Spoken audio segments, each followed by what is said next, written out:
Pernahkah engkau bertanya, siapa yang sebenarnya bersyahadat dalam dirimu? Apakah hanya lisan yang mengucap, atau ada ruh yang menyaksikan dengan gemetar? Syahadat bukan sekadar kalimat, ia adalah kesaksian abadi antara ruh dan Tuhannya, jauh sebelum dunia diciptakan, jauh sebelum engkau mengenal nama. Tapi kini, dalam tubuh ini, apakah engkau masih ingat janji itu? Atau sudah tertimbun oleh dunia, oleh rutinitas, oleh kesibukan yang menjauhkanmu dari cahaya? Dalam video ini, kita akan menyelami kedalaman syahadat, bukan sebagai ritual, tapi sebagai rahasia ruhani. Sebuah perjalanan untuk mengingat siapa yang bersumpah dan kepada siapa janji itu ditujukan. Karena ketika syahadat benar-benar hidup dalam jiwa, seluruh hidup akan berubah selamanya. Lafaz syahadat, gerbang kesadaran ilahiyah. Syahadat bukan sekadar lafaz di lisan. Ia adalah gerbang agung yang membuka jalan ruh untuk kembali mengenali asalnya. Setiap kata dalam syahadat bukan hanya pernyataan, tapi panggilan dari dalam untuk menyatu dengan Yang Maha Esa. Asyhadu an la ilaha illallah wa asyhadu anna Muhammadan Rasulullah bukan semata serangkaian kata. Itu adalah getaran jiwa yang mengafirmasi ketiadaan segala ilah kecuali Allah dan kesempurnaan manifestasinya dalam Rasul. Seringkali syahadat diajarkan sebagai syarat formil untuk masuk Islam. Namun makna terdalamnya justru mulai tersingkap ketika seseorang benar-benar menyelaminya dengan kesadaran ruhani. Ia bukan hanya ikrar awal, tapi juga titik balik perjalanan spiritual menuju pengenalan akan Zat yang Maha Mutlak. Ruh manusia merindukan titik temu ini, karena dari sinilah ia berasal. Syahadat adalah penyaksian, namun siapakah yang menyaksikan?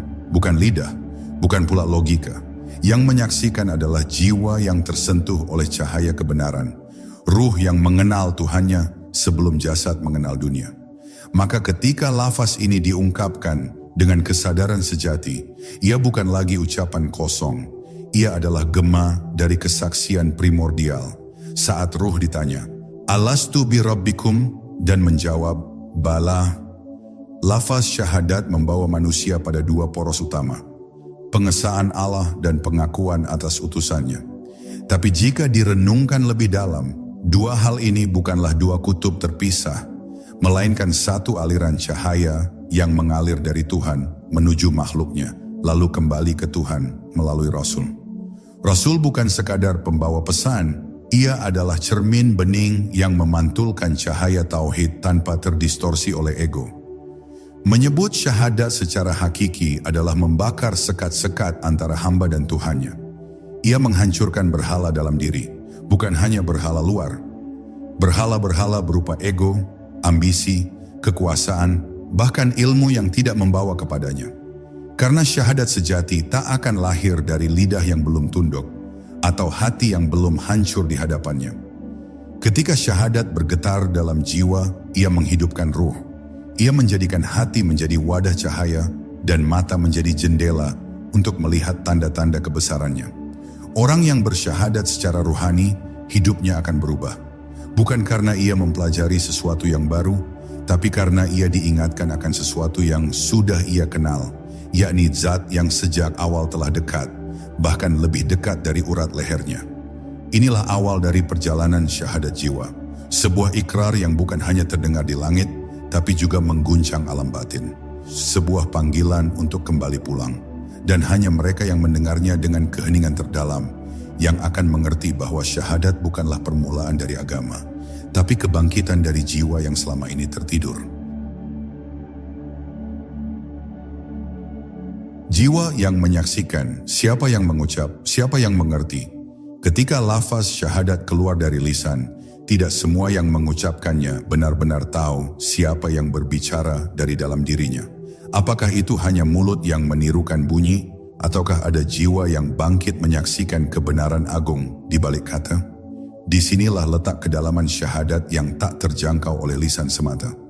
Ia harus dialami dari pusat kesadaran terdalam, dari ruang sunyi tempat ruh mengenali Tuhan sebelum ia mengenal dirinya sendiri. Pertanyaan yang sering luput ditanyakan ialah, apakah syahadat ini berasal dari kehendak ego atau dari kerinduan ruh yang lama terpendam. Syahadat yang sejati tak lahir dari tekanan sosial atau warisan keluarga. Ia mekar dari dalam, seperti bunga yang tumbuh dari tanah gersang setelah tersentuh embun rahmat. Hanya jiwa yang telah diguncang oleh kebenaran yang bisa bersaksi dengan pengakuan hakiki, bukan sekadar pengulangan tradisi.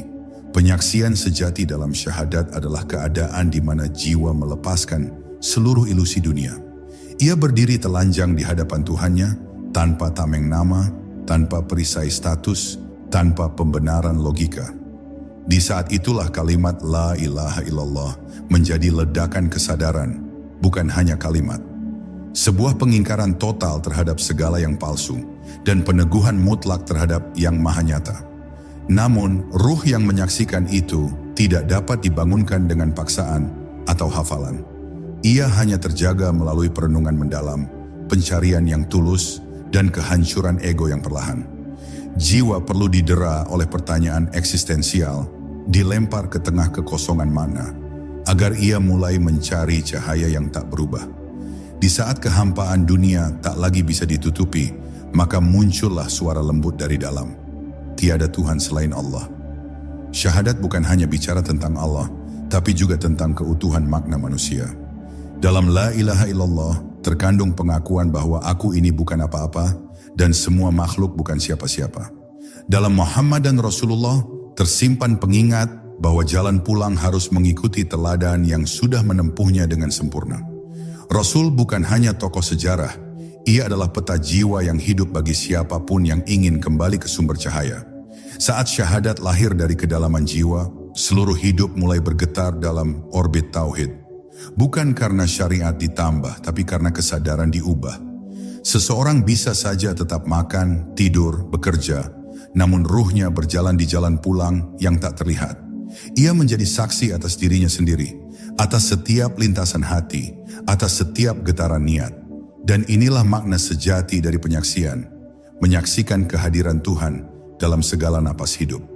Jiwa yang menyaksikan bukanlah jiwa yang penuh hafalan, tapi jiwa yang penuh hancur, yang telah jatuh dan bangkit bukan dengan kekuatan diri, tapi dengan belas kasihnya.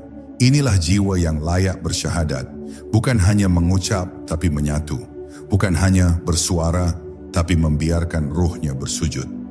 Syahadat semacam ini tak perlu dikumandangkan keras-keras.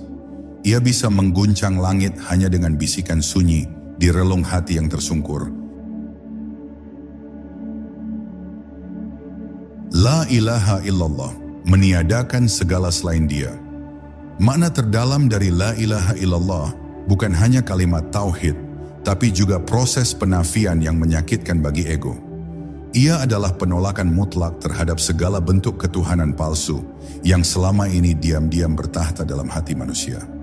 Ilah bukan hanya berhala batu, tapi juga bisa berupa keinginan, ketakutan, jabatan, bahkan pikiran sendiri yang dipertuhankan. Maka saat seorang hamba mengucapkan La ilaha, ia sedang menghancurkan seluruh singgasana itu dari dalam dirinya. Inilah awal mula syahadat menjadi tajam dan mengguncang. Ia tidak lagi sekadar lafaz indah, tapi palu yang memecahkan kaca-kaca keakuan. Ia melucuti segala pelarian yang selama ini digunakan manusia untuk menutupi kehampaannya. Setiap ilah yang dipuja diam-diam, entah itu pujian, cinta dunia, kekuasaan, atau bahkan amal-amal yang dibanggakan, semua harus dilenyapkan. Karena selama masih ada satu ilah selain Allah di hatimu, syahadat belum sepenuhnya hidup. Proses meniadakan ini bukan pekerjaan sehari dua hari. Ia adalah perjalanan panjang menuju kehancuran total. Bukan dalam artian negatif, tetapi dalam makna spiritual. Hancurnya persepsi palsu tentang eksistensi diri dan makhluk.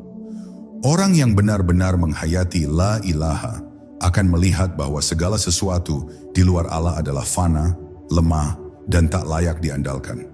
Ia mulai hidup dalam ketiadaan yang penuh kesadaran. Dan justru disitulah letak kekuatan hakikinya. Namun manusia tidak suka meniadakan. Ego senantiasa ingin mempertahankan sesuatu untuk diklaim sebagai miliknya. Harta, ilmu, pengaruh, atau bahkan Tuhan itu sendiri. Maka La ilaha adalah tamparan yang sangat keras. Ia bukan hanya meniadakan yang nyata, tetapi juga yang tersembunyi di balik niat dan pikiran. Disinilah banyak yang gagal menapaki jalan tauhid karena tidak rela melepas segala yang bukan dia. Lalu datanglah bagian berikutnya, ilallah. Setelah semua dilenyapkan, maka tinggal satu yang tersisa, dia. Inilah titik terang setelah kegelapan, cahaya setelah kehancuran. Ketika semua telah tiada, maka barulah Allah hadir bukan sebagai konsep, melainkan sebagai realitas mutlak yang tak bisa dibandingkan. Ia tidak lagi sekadar nama dalam kitab, tapi menjadi satu-satunya wujud yang nyata di seluruh lapisan kesadaran. Ilallah adalah jawaban dari seluruh pencarian. Ia bukan tambahan dari la ilaha, tapi penyempurnaannya. Seperti malam yang menyiapkan fajar, penafian menyiapkan ruang untuk pengakuan. Dan saat ruh telah bersih dari segala penghambaan selain kepadanya, maka ilallah menjadi pelabuhan terakhir tempat jiwa bersandar. Tiada tempat berlindung kecuali kepadanya, tiada tujuan akhir kecuali wajahnya. Inilah kenapa syahadat yang hakiki tidak membuat seseorang merasa lebih tinggi dari orang lain. Justru sebaliknya, ia membuatnya merasa tak memiliki apa-apa. Ia menjadi rendah hati karena telah merasakan ketiadaan yang sejati. Dan hanya jiwa yang telah hancur oleh makna la ilaha illallah yang sanggup menjadi tempat bersemayamnya cahaya ilahi. Disinilah tauhid bukan lagi dogma, melainkan pengalaman ruhani yang menembus batas logika.